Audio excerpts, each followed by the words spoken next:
Hello friends, welcome to कथा वाचन।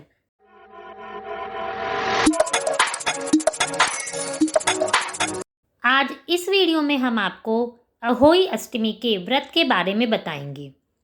अहोई अष्टमी का व्रत कार्तिक कृष्ण अष्टमी के दिन मनाया जाता है। करवा चौथ के 4 दिन बाद ही अहोई अष्टमी का त्यौहार आता है। यह व्रत सभी महिलाओं को अपनी संतान के जीवन में हमेशा सुख और समृद्धि बनाए रखने के लिए करना चाहिए। जो महिलाएं निसंतान हैं उनको भी संतान की प्राप्ति के लिए अहोई अष्टमी का व्रत करना चाहिए। या फिर जो महिलाएं गर्भ धारण तो करती हैं लेकिन उनके बच्चे जन्म नहीं ले पाते, ऐसी महिलाओं को भी अहोई अष्टमी का व्रत जरूर करना चाहिए। इस दिन माता पार्वती के अहोई स्वरूप की पूजा की जाती है और अपने बच्चों की लंबी उम्र के लिए पूरे दिन निर्जला उपवास किया जाता है।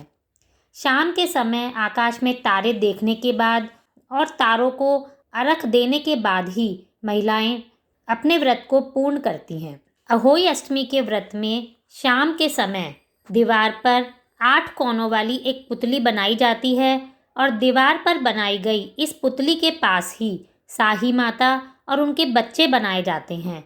फिर उनकी पूजा की जाती है।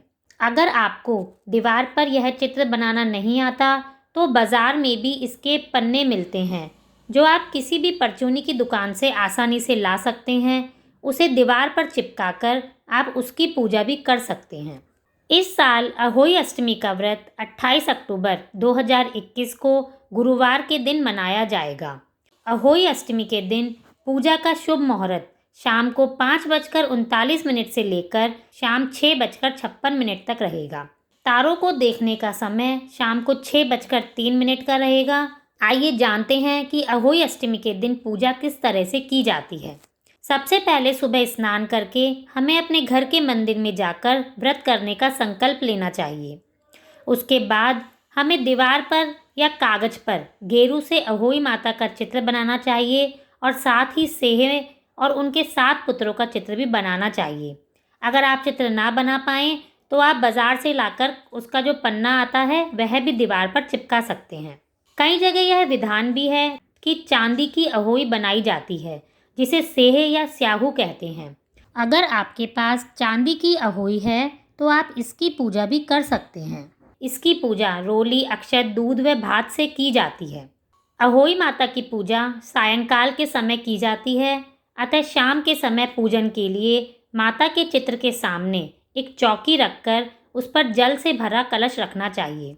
अब हमें रोली चावल से माता की पूजा करनी चाहिए और मीठे पुए या आटे के हलवे का भोग लगाना चाहिए। चौकी पर जो कलश रखा है उस पर स्वास्तिक बना लें और अपने हाथ में 7 गेहूं के दाने लेकर अहोई माता की कथा सुनें। अब आप अहोई माता की आरती करें। अब इसके बाद आप तारों को अर्घ देकर अपने बड़ों का आशीर्वाद लें। इस तरह से अहोई माता का व्रत करके निसंतान महिलाएं संतान की प्राप्ति कर सकती है और जो महिलाएं अपने संतान के सुख और समृद्धि के लिए इस व्रत को कर रही हैं उनकी मनोकामना भी पूर्ण होती है। आप सभी को अहोई अष्टमी की बहुत बहुत शुभकामनाएं।